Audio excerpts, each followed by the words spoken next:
What is up, guys? It is JC Reviews here, coming to you with another camera review, and this is another find that I found at Savers. So let's get into it.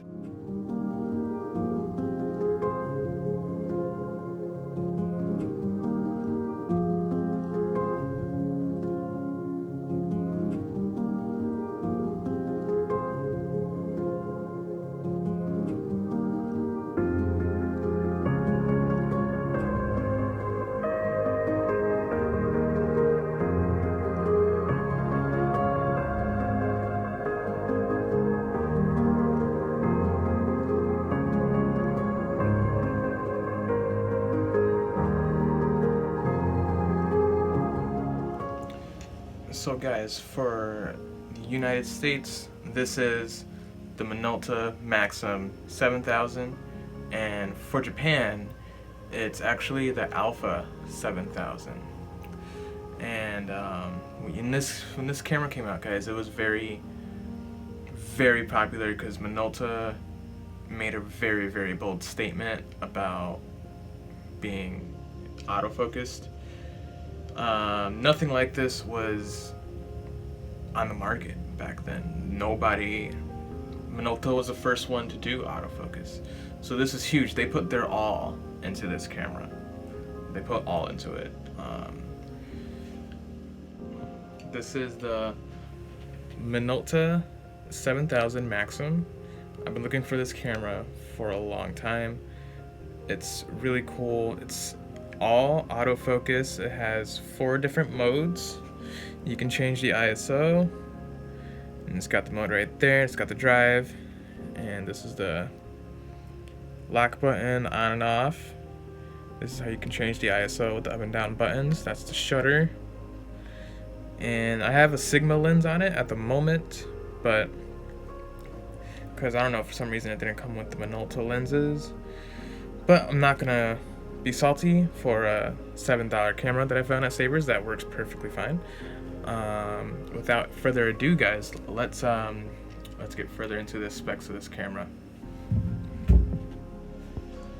So this was built in 1985 with its own in-body autofocus camera system, and it honestly changed the SLR market forever. Also, not only by being autofocus, but by making everything very affordable for, new photography users as well. What I mean by affordable is you can, I don't know how much these were back in the day. They must have been pretty expensive from what I know, especially for this certain kind of camera. But nowadays you can pick this up for you can be lucky like me, and you can pick this for like $8, or you can find these on eBay or Amazon for relatively cheap, about $40 or $60 a pop. My advice to you, if you're really looking for one, is to go on eBay. They have better deals. The prices aren't as crazy as Amazon for an old camera. But I got most of my cameras off of eBay for real cheap. Not only this one, I got this Canon Rebel in this shape for like $7 probably, including shipping. And then I got the Canon EOS 650, which is another all digital autofocus camera as well. I think this came out shortly after Minolta, probably like a few years after Minolta came out with theirs. But I got this for like 10 with the lens. So you can definitely get some cameras on eBay for pretty cheap. But my more advice to you is go check out your local thrift store. I'm about positive they have some cameras there that you can get for pretty cheap, because I live in a small town and every day there's a new camera there. So check it out, guys. So Minolta released 3 cameras, the 5000, 7000, and the 9000, which was a pro version of this, and a bunch of other lenses to make a new line. Basically, they dominated the market. They wanted to be like, this is coming and it's staying. It's not gonna fade out. This is the future. So you better hop online and get with it, which is pretty cool. I have, for like the next few years after this was released, these guys dominated the camera market. All the other camera makers were a little late to the party, a little late. And you know, with this camera, not only is it manual focus camera with autofocus as well, it also has the addition of computer chips in the body and in the lens as well, which controlled the camera for optimal results, photos and everything else. You know, 1985, this was big for Minolta. It was a whole different level of sophistication that the market wasn't even prepared for, wasn't even in the market at all. So they were alone, and with an autofocus camera, and it changed the game forever. And alright guys, so I'm gonna show you some of the modes in here, and how to do it. It's fairly simple. You just hit the mode button right here. I'll get a little closer. You hit mode, and then you hit down right here. Well, first you're gonna want to turn it on. Good luck. Good job, Jordan. Bloopers, tape 1. Alright, but you're gonna turn it on. Sometimes it'll start beeping, sometimes it won't. But I am in program right now. You're gonna hit mode, and you're gonna hit down. And now you're in auto, you're in manual, and now you're in shutter priority, and then you're back to program. That's pretty much it. To turn it off, you just go all the way to lock. Let's see if I can focus on that. Well, I tried to focus on it.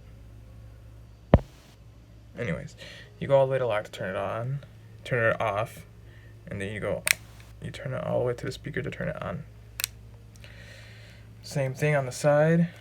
It has, this is where you can take it off, and reload your film. You press the gray button, you go down, and you push down. There we go, and that'll pop right open. I already have some film in here, because I'm still currently using this camera. And yeah guys, the battery's right on the side. Same thing with any other SLR. You just take I don't have a quarter on me right now, but you basically take a quarter and you turn it counterclockwise and you get that sucker open. It'll pop right open. And I think this one comes with like five different batteries. And as you can tell guys, they said goodbye to like dials and winds. It's all just program buttons now, obviously, because they wanted to move with the times. And buttons on the side, and buttons on the side as well. And yeah guys, this is an all plastic case. And when I was doing my research about this camera, it's also, I heard Minolta wasn't scared to say that they use plastic on all their bodies. It was like a statement. They were like, yes we do, and it's probably the strongest plastic to ever be built to be put on a camera, because this is definitely heavier than a Canon Rebel. Canon Rebel feels very cheap, honestly. This feels well built. Like this can take a few falls and still work perfectly fine. But yeah, Minolta was using plastic, and I'm proud. If I'm false and I read a wrong statement, that's my fault, and I apologize. But